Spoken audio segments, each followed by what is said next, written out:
மகா பயங்கரம். இஸ்ரவேல் ஜனங்கள் 430 வருஷம் எகிப்து தேசத்துல எப்படி இருக்காங்க? அடிமையா இருக்கிறாங்க. நீங்க நினைச்சு பாருங்க, கோசேன் நாடு, இஸ்ரவேல் ஜனங்கள் வாழ்ந்த நாடு எது? கோசேன் நாடு. அந்த 10 வாதைகளும் எகிப்துல மட்டும் வருது. எப்படியாமா? எகிப்த மட்டும் வருது. ஆனா எங்க வரல? கோசேன் நாட்டுல வரல. அந்த தவளையாட்டு, வெட்டுக்கிளையாட்டு, அப்புறம் என்னது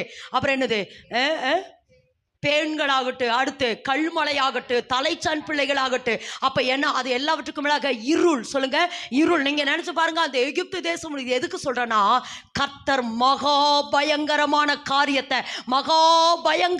காரியத்தை இஸ்ரவேல் ஜனங்களுக்குள்ள செய்து அற்புதங்களினாலும் அடையாளங்களாலும் மகா பயங்கரமான காரியத்தை கர்த்தர் செய்து இஸ்ரவேல் ஜனங்களை விடுதலையாக்கினார். ஆமென் என்று சொல்லலாமா? அப்ப இப்ப யார் இஸ்ரவேல்?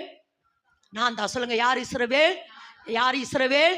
ஆமா, இஸ்ரவேல் என்றால் மறுரூபமாக்கப்பட்டவன். ஏசப்பா ரத்தம் எனக்குள் வர நான் என்ன ஆயிட்டே இருக்கிறேன்? மறுரூபமாய்க்கொண்டே இருக்கிறேன். நானே இஸ்ரவேல் அவரது ராஜ்யம், எருசலேம் அவரது தரிசன பட்டணம், சீயோன் அவரது வாசத்தல. இந்த 3மே நான் தான். ஆமென் என்று சொல்ல. நான் ஒரு இஸ்ரவேல். சொல்லுங்க, நான் ஒரு இஸ்ரவேல், நான் ஒரு எருசலேம், நான் ஒரு சீயோன். இந்த 3 தேவன். ஏனெனில் அவருடைய தரிசனத்தை எனக்குள்ள இருந்து நிறைவேற்றுகிறபடினாலே நான் ஒரு எருசலேம்.